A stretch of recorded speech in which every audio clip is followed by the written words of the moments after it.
Hey guys, welcome to gadgets live. So Apple ने release कर दिया है iOS 26.4 का बीटा 2 वर्जन एंड लगभग एक हफ्ते पहले एप्पल ने इसका जो बीटा 1 वर्जन है उसको रिलीज करा था। सो यहाँ पे एप्पल ने जिस तरीके से एक हफ्ते के बाद ही बीटा 2 वर्जन रिलीज कर दिया है, तो ऐसा लगता है एप्पल इस वाली अपडेट को लेकर थोड़ा ज्यादा सीरियस है एंड हमें इसका जो फाइनल वर्जन है वो काफी जल्दी देखने को मिल सकता है। इसको मैंने ऑलरेडी अपने आईफोन 16 में इंस्टॉल कर लिया है। तो इस वाली अपडेट में आपको क्या कुछ नए फीचर्स देखने को मिलने वाले हैं एंड स्पेशली इसी के साथ जितने भी लोगों ने जो बीटा 1 वर्जन है उसमें अपडेट कर लिया था, क्या आपको फर्दर अपडेट करना चाहिए, एक्चुअल में बीटा वर्जन के हिसाब से अपडेट कैसी है, हर चीज के बारे में एकदम ही कंप्लीटली इन्फॉर्मेशन देने वाला हूं। तो सबसे पहले बात करते हैं अपडेट साइज की। अब यहाँ पे आप देखेंगे अपडेट का साइज काफी ज्यादा कम है। तो इस आईफोन 16 में ऑलरेडी iOS 26.4 का बीटा 1 वर्जन चल रहा था, उसके बाद यहाँ पे जो अपडेट का साइज है वो 1.31 GB है। तो डेफिनेटली क्योंकि बहुत ज्यादा बड़ी अपडेट नहीं है साइज के मामले में। हाँ, बट इनकेस अगर आप iOS 26.3 के स्टेबल वर्जन से अपडेट करने वाले हो देन उस केस में आपको अपडेट का साइज अच्छा खासा मिलेगा। एंड बाकी यहाँ पे जो अपडेट का साइज है वो वेरी भी कर सकता है आईफोन टू आईफोन। अब बिल्ड नंबर की बात करें सो बीटा 1 वर्जन का बिल्ड नंबर था 23E5207Q, जो कि अभी करेंटली हो चुका है 23E5218E। सो Q से डायरेक्टली एप्पल ने E पे शिफ्ट कर दिया है। सो आई थिंक इसके बाद मे बी हमें बीटा 3 एंड बीटा 4 वर्जन देखने को मिल सकते हैं एंड देन उसके बाद RC version, as I don't think यहाँ पे बहुत सारे बीटा वर्जन्स आने वाले हैं। लाइक जिस तरीके से एप्पल ने Q से डायरेक्टली E पे शिफ्ट कर दिया है। मॉडर्न फर्मवेयर की बात करें सो डेफिनेटली इस वाली अपडेट में चेंज हुआ है, अपडेट हुआ है। यहाँ पे आप देखेंगे 2.51.03 ये हो चुका है, जो कि बीटा 1 में 2.51.01 था। एंड वही बात करें अवेलेबल स्टोरेज की सो अपडेट करने से पहले स्टोरेज थी 48.03 GB एंड अभी अपडेट करने के बाद ये स्लाइड सी कम हो गई है। ऑल्दो यहाँ पे डिफरेंस कोई बहुत ज्यादा नहीं है एंड स्टोरेज का इतना फ्लक्चुएशन एकदम ही नॉर्मल चीज है। नाउ बात करते हैं what's new in this update. सबसे पहला डिफरेंस आपको दिख जाएगा वो है होम स्क्रीन पे। यहाँ पे हम जैसे प्रेस एंड होल्ड करते हैं उसके बाद क्लिक करते हैं एडिट पे, तो भी आपको यहाँ पे जो ये वाला सेक्शन है वो बहुत ज्यादा काइंड ऑफ ट्रांसपेरेंट देखने को मिलेगा। लाइक यहाँ पे जितनी भी चीजें हैं, add visit, customize, edit wallpaper. अब सेम चीज को यहाँ पे आपको मैं वॉलपेपर चेंज करके भी दिखा देता हूँ ताकि आपको बेटर तरीके से दिख पाए। प्रेस एंड होल्ड करने के बाद देन एडिट। सो यहाँ पे आप देख सकते हैं ये एकदम ही प्रॉपरली लिक्विड ग्लास डिजाइन को फॉलो कर पा रहा है। इसी के साथ एक और डिफरेंस आपको मिल जाएगा। लाइक इस तरीके से कंट्रोल सेंटर को ओपन करने के बाद हम जैसे किसी भी सेक्शन पे टैप करेंगे जस्ट लाइक ब्लूटूथ पे, सो यहाँ पे अब ये डार्क कलर का है, जो कि पहले आपको यहाँ पे ये लाइट कलर का देखने को मिलता था।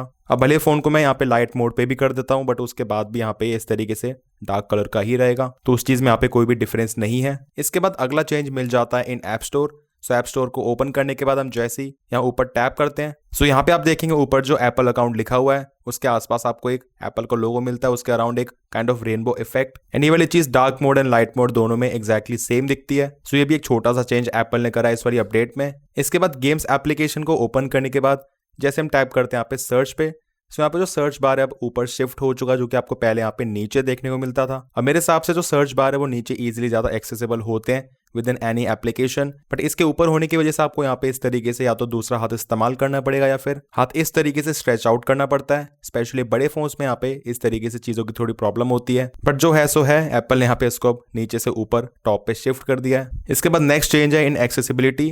एक्सेसिबिलिटी में जाने के बाद हम जाते हैं डिस्प्ले एंड टेक्स्ट साइज में। सो यहाँ पे आप देखेंगे रिड्यूस हाईलाइटिंग इफेक्ट्स। अब खास करके इस वाले फीचर का काम क्या है उसको एप्पल ने ऐसा कुछ भी ज्यादा एक्सप्लेन नहीं करा है। अब क्योंकि यहाँ पे हम इसको देख रहे हैं डिस्प्ले एंड टेक्स्ट साइज वाले सेक्शन के अंडर, तो उसका लेना देना बेसिकली डिस्प्ले से ही है। मे बी यहाँ पे जितने भी डिस्प्ले पे ज्यादा हाईलाइटिंग इफेक्ट्स हैं उसको ये थोड़ा बहुत रिड्यूस कर देगा एंड जिसकी वजह से मे बी यहाँ पे जो ग्राफिक्स है वो थोड़े कम कंज्यूम हो या फिर आपकी आंखों पे थोड़ा कम असर पड़े। एंड इस चीज का फर्क यहाँ पे थोड़ा बहुत बैटरी लाइफ पे भी पड़ सकता है, बट स्पेशली यहाँ पे किस तरीके का हाईलाइटिंग इफेक्ट्स एप्पल यहाँ पे बता रहा है वो चीज क्लियर नहीं है। सो हो सकता है एप्पल अगली वाली अपडेट में भी इसके बारे में और फर्दर इन्फॉर्मेशन दे दे। अब इसके बाद जो नया फीचर iOS 26.4 के बीटा 1 वर्जन में ऐड हुआ था जो है प्लेलिस्ट प्लेग्राउंड, जो कि इस्तेमाल करता है एप्पल इंटेलिजेंस को। अब इस आईफोन 16 में ऑब्वियसली एप्पल इंटेलिजेंस का सपोर्ट है, मैंने उसको ऑन भी कर रखा है, बट यहाँ पे टैप करने के बाद जिस तरीके से जो प्लेलिस्ट प्लेग्राउंड है वो शो होता है वो यहाँ पे शो नहीं हो रहा है। इसका सबसे बड़ा रीजन है क्योंकि यहाँ पे ये चीज केवल अब तक यूएस में ही अवेलेबल है, उसके अलावा किसी भी कंट्री में यहाँ पे जो ये वाला फीचर है वो अवेलेबल नहीं है। तो हो सकता है may be next beta version में एप्पल इसको हर कंट्री में ऐड कर दे।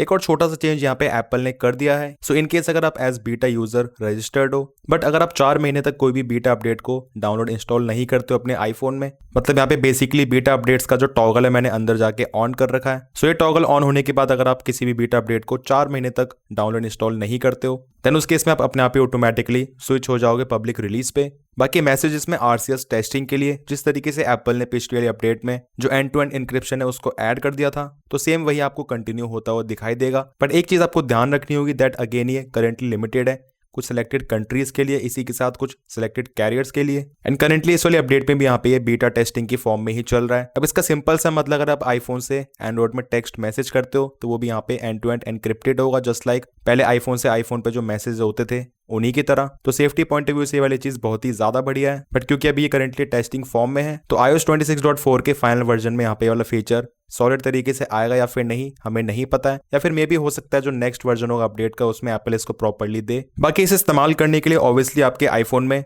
जो iOS 26.4 है ये होना चाहिए, एंड इसी के साथ एंड्रॉइड में जो गूगल मैसेजेस है उसका लेटेस्ट वर्जन होना चाहिए। एंड वही बात करें बग्स एंड इश्यूज की, सो ऑब्वियसली यहाँ पे ये परफेक्ट नहीं है। इसको इंस्टॉल करने के बाद एक बग मैंने यहाँ पे तुरंत ही नोटिस कर लिया, लाइक इस तरीके से स्वाइप करने पे आप देखेंगे जो कैलेंडर वाला एप्लीकेशन है वो काइंड ऑफ ब्लिंक कर रहा है कुछ इस तरीके से, जो कि काफ़ी वियर्ड लग रहा है। एंड ये वाली चीज़ यहाँ पे हर बार तो नहीं हो रही है बट समटाइम्स यहाँ पे इस तरीके से ब्लिंक कर जाता है, ऐसे यहाँ पे आप देखेंगे अब ये लगातार हो रहा है। तो इस तरीके से आपको छोटी मोटी चीज़ें देखने को मिल सकती हैं। वही हम बात करें यहाँ पे जो कीबोर्ड लैग है उसकी, तो अपडेट को इंस्टॉल करने के बाद यहाँ पे मुझे करेंटली कीबोर्ड काफ़ी बढ़िया लग रहा है, ऐसा कोई भी ज़्यादा इशू नहीं लग रहा है या फिर कोई लैग या फिर स्लो डाउन। सो मे भी हो सकता है एप्पल ने इस वाली अपडेट के बाद जो कीबोर्ड लैग है उसको फिक्स कर दिया है। हाँ वैसे अगर हम बात करें परफॉर्मेंस की तो परफॉर्मेंस यहाँ पे बहुत ही ज़्यादा बढ़िया है। फ़ोन को इस्तेमाल करने के बाद ऐसा बिल्कुल भी लगता नहीं हम जो बीटा वर्जन है उसको इस्तेमाल कर रहे हैं। बेंचमार्क स्कोर्स की बात करें तो यहाँ पे मैंने इसको 2 बार ही रन करा है। स्कोर्स यहाँ पे पहले से डेफिनेटली थोड़े से कम आए हैं, ऐसे यहाँ पे आप देखेंगे 8700 की रेंज में दोनों बार, जबकि इससे पहली वाली अपडेट में 8800 की रेंज में, एंड उसके पहले यहाँ पे 9200 की रेंज में। मुझे ऐसा लगता है यहाँ पे जो स्कोर्स है वो हमेशा ही विंटर्स में ज्यादा आते हैं, एंड जो एक्चुअल में iOS का वर्जन है उसका लेना देना इतना कोई ज्यादा है नहीं। ऐसे यहाँ पे जो ये वाले स्कोर्स हैं एकदम ही मैक्सिमम ये विंटर्स के हैं जब ठंड थी, अच्छा खासा टेम्परेचर था। बट उसके बाद यहाँ पे जैसे टेम्परेचर नॉर्मल होता जा रहा है तो स्कोर्स यहाँ पे काइंड ऑफ इतने पे स्टक हो रहे हैं। फिर बाकी मे भी हो सकता है एप्पल ने यहाँ पे जो परफॉर्मेंस थोड़ी बहुत इसमें लिमिट कर दी हो, तब यहाँ पे स्कोर में इतना ज्यादा डिफरेंस आ गया है। बट वैसे फोन को चलाने में यहाँ पे ऐसा कोई ज्यादा प्रॉब्लम नहीं है, फोन काफी स्मूथली ऑपरेट कर रहा है। बात करें बैटरी लाइफ की, सो आप पहले चेक कर लेते हैं बैटरी हेल्थ को। तो बैटरी हेल्थ यहाँ पे अगेन 100% है, पहली वाली अपडेट की तरह ही, कोई भी यहाँ पे चेंज नहीं हुआ है। Cycle counter 71। एंड अगर बैटरी लाइफ की बात करें तो यहाँ पे मुझे बैटरी लाइफ काफ़ी डिसेंट लग रही है। एज यहाँ पे अगर मैं आपको शो करूँ तो इस फोन को मैंने 1 घंटे पहले लगभग 74% पे चार्ज करा था, एंड अभी इसकी बैटरी 64% हो चुकी है, जिसमें कि यहाँ पे यूजेज आप देख सकते हैं फ़ोन लगातार चल रहा है, टेस्टिंग वगैरह चल रही है। बट मुझे लगता है यहाँ पे अगेन जो बैटरी ड्रेन है वो स्लाइटली ज़्यादा दिख रहा है, एंड यूज़ के हिसाब से इसकी बैटरी करंटली 67-68% के आसपास होनी चाहिए थी। अब क्योंकि ये बीटा अपडेट्स हैं तो यहाँ पे हम बहुत ज़्यादा उम्मीदें कर नहीं सकते हैं इनकी बैटरी लाइफ परफॉर्मेंस से। ये सभी अपडेट्स तो काइंड ऑफ टेस्टिंग के लिए होती हैं। बाकी यहाँ जितने भी लोगों ने इस वाली अपडेट को इंस्टॉल कर लिया है कमेंट सेक्शंस में अपने ओपिनियन जरूर शेयर करना। एंड वैसे आपको इस अपडेट को इंस्टॉल करना भी चाहिए या फिर नहीं। सो देखो सिंपल सी बात है, अगर आपने ऑलरेडी इसका बीटा 1 वर्जन इंस्टॉल कर लिया है इसको आप तभी इंस्टॉल करना, वरना उसके अलावा कोई भी फायदा नहीं है। एंड खास करके iOS 26.3 की स्टेबल वर्जन के बाद इसको इंस्टॉल करने में आपको डेफिनेटली प्रॉब्लम हो सकती है छोटी मोटी चीज़ों में, बैटरी लाइफ में, स्टेबिलिटी में, एंड आपको खास करके जो अनएक्सपेक्टेड ग्लिचेस होते हैं, बग्स होते हैं वो बहुत ज़्यादा दिख सकते हैं। बाकी इस वाले अपडेट के रिगार्डिंग आपके क्या ओपिनियंस हैं कमेंट सेक्शंस में ज़रूर बताना। वीडियो पसंद आए इन्फॉर्मेटिव लगा तो make sure to like this video. Channel पर नहीं हो तो मेक श्योर टू subscribe this channel along with bell icon. कोई भी डाउट्स है फिर क्वेरीज हैं you can ask in the comment sections. मिलते हैं मेरे नेक्स्ट इन्फॉर्मेटिव वीडियोस में। Till then take care.